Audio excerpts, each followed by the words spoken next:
So I'm just going to say this straight up, not even going to wait till the end of the review. This is a 10 out of 10 chapter for me because I am just in complete and utter awe and admiration for what is going on right now in One Piece. It is just the absolute confidence that Oda has to do what he's doing right now. I don't know if he's going to do it the next chapter or chapters and chapters from now, but the idea of what he's setting up right now with the reveal at the end of this chapter has me completely dumbfounded.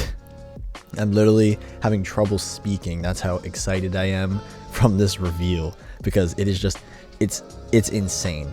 It's absolutely insane. And I just wanted to highlight that immediately to let you all know, if you have not read the chapter, I would absolutely read the chapter, because this reveal is genuinely some of the hypest I've ever been throughout my entire time reading this series.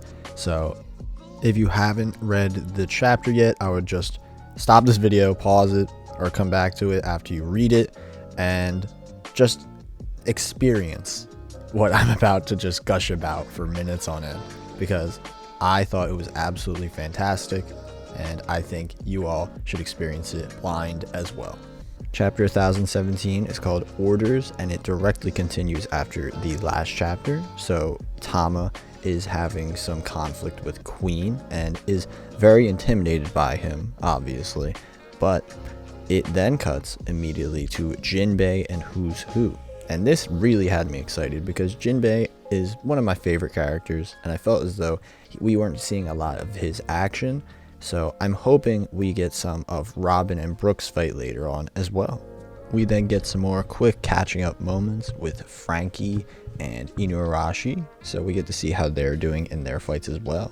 We then get the grand reveal that Tama has finally fully shifted the tides of this battle, causing it to become complete chaos when she orders, hence the title name, to have all the gifters become kind of under their control, and now they are completely on the side of Luffy and the samurai. We then get a pages of many of the gifters we've seen before, kind of wreaking havoc on the side of Luffy and the samurai, like the scorpion guy, the giraffe guy, and the guy with the snake legs. And the guy with the snake legs, after we see him, it directly cuts to the CP0 office. And I noticed something very, very peculiar in this panel, so I just want to highlight it before I continue. As we see here, it says, "This is strange. What in the world is happening?" And that is being spoken by one of the Marys, and she, that's one of the CP0 members, the one with like one eye that's completely shrouded in black, and the other one that's like just a circle, has a confused expression. And as it says, gifters are tearing through the third floor too. It shows weird motion lines going off to the left side of the panel. So what I'm believing is that CP0 is currently on the move to try and kind of convince many of the people to get back on their side, or simply just take them out. Queen realizes that all of the gifter kind of like chaos is being caused by Tama, and tries to shoot another laser beam like he did earlier at Chopper at her. However, Sanji comes in clutch once again and stops Queen from attacking Tama, which allows them to seemingly get away. They aren't shown for the rest of the chapter, so I'm going to assume that they are safe for now.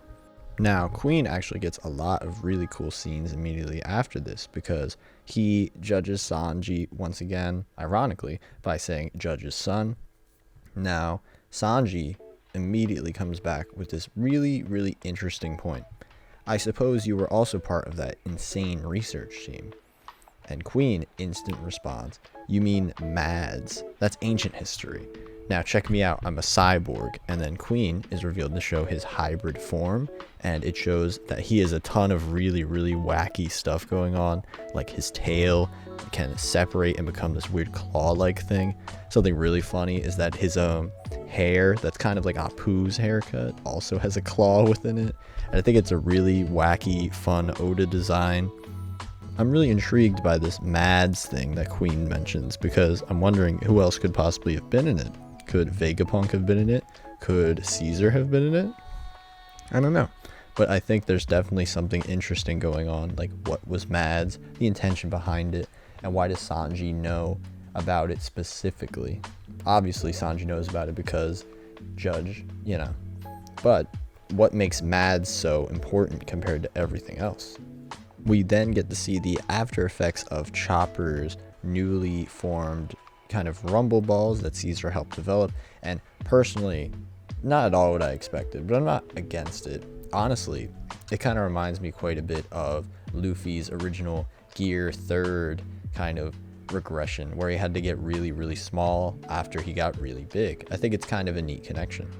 Not gonna lie though, I feel like Oda did this just for the merch, because I just see Baby Chopper and I think about like Baby Groot, Baby Yoda, even Baby Mr. Peanut, and this just would sell so much money. Now we get to see Chopper being able to take care of Zoro, and something that's also a pretty neat connection. There's a lot of pretty neat connections in this chapter, and I'm just a really big fan of it. We get to see that Zoro is having a very, very similar situation happening as when Luffy was in Marineford and Ivankov was giving Luffy the energy hormones. So I'm sensing a really cool Zoro moment incoming, because this arc has just been filled to the brim with really cool Zoro moments. So I definitely could see another one happening, especially if it is said to double one's pain as it goes on. I'm not going to say it'll be another nothing happened moment, but it seems like it's going to have a similar kind of energy to the nothing happened moment. We then cut back to even more Who's Who in Jinbei, which again, really great thing for me because Jinbei is an absolute legend. And we get to see Who's Who kind of go really in on Jinbei. And he says that, I guess I can't afford to go easy on you now, meaning Who's Who has kind of been playing a bluff since he's at the gifters to kind of have a kind of cushion between the Beast Pirates and the Alliance, obviously, because they have thousands and thousands of more people. But now that the situation has just gone totally haywire, he's really going in. Jinbei immediately tries to counterattack Who's Who's preemptive strike by using some Fishman karate, and something absolutely blew my mind is when Who's Who dodged, he used shave, which, as many long-term One Piece fans know, is a CP9 technique. He also used Tempest Kick, which absolutely confirmed that Who's Who was somehow a member of Cypher Pole and uses Rokushiki. And I think that's just really cool, because Rokushiki is often just kind of seen to be, just hockey, but I think it's really cool that the entire concept is coming back right now. We then get the confirmation that Who's Who is indeed using Rokushiki from Jinbei, and we get to see Who's Who's hybrid form, which is a really strange way of wording it, Who's Who's, but yes, it's a absolutely really cool design, and since CP9 is on the brain, it does really look a lot like Rob Lucci. It's revealed that Who's Who was in fact a rogue CP9 agent, because for some reason he was arrested and then broke free and eventually joined Kaido's crew. Who's Who then talks about how he was living a pretty good life, but unfortunately he made some mistake 12 years ago, and literally he says directly that he used to rival Rob Lucci, being that level of potential. Something really cool is that Who's Who actually uses his own variations of Rokushiki techniques, using his own devil fruit and fusing them with them. So instead of using blade pistol, which many of the members of CP9 were able to do, he is using fang pistol using his saber-toothed tiger teeth. And I thought that was a really cool concept, showing that this simple kind of baseline powers can be kind of used with more variety. This makes me wonder that when Lucci returns to the main story eventually, which I assume he will since he's still a pretty relevant figure, I'm wondering if he will have his own unique attacks as well, because if Who's Who has them, why can't he? Now, this final page is what has me absolutely just like clawing at the bits for what on earth Oda is planning, because I'm just so fascinated. I don't really know what else to say.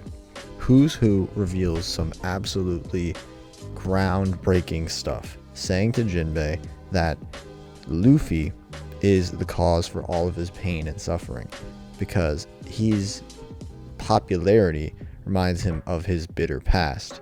Who's Who says, 12 years ago, I failed to guard a devil fruit that was being transported on a government ship.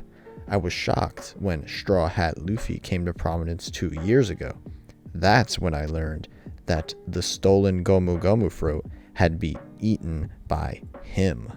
Now, this recontextualizes so many things from my mind, like specifically, why did Shanks steal the devil fruit? That must mean that the Gomu Gomu no Mi has some, most likely, really pivotal importance to a character from the past that we know about. And I know this sounds as though Luffy is the chosen one for getting this type of fruit, but I have no idea what else it could be. Maybe the government wanted to use the Gomu Gomu no Mi for a specific reason, but personally, I just can't imagine that.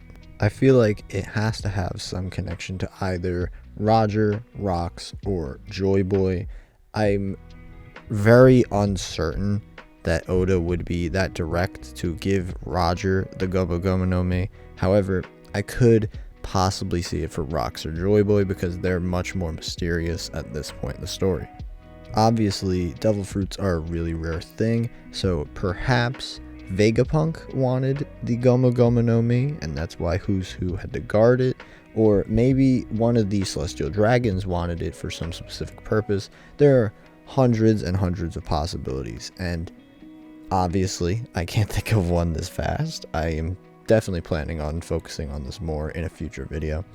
But all I have to say to kind of solidify my point on this is just, I am in awe of Oda doing this right now. Literally 20 plus years later, holding off this super important information about the Gomu Gomu no Mi that recontextualizes what Shanks was doing.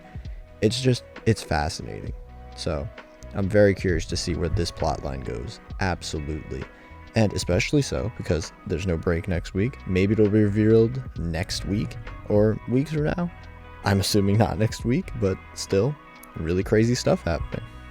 I feel really proud to be a fan of One Piece as these crazy reveals are happening, because it's wild. It's wild to see all these things kind of coming together. And as someone who is still pretty relatively new to the series in the long run, it's only been about a year that I've been a fan. This is really, really just crazy to see. And I can't even imagine it for fans of like 20 plus years having this bombshell dropped. So yeah, massive fan of this chapter. This is a 10 out of 10. I can't even express it because just the speculation is so high.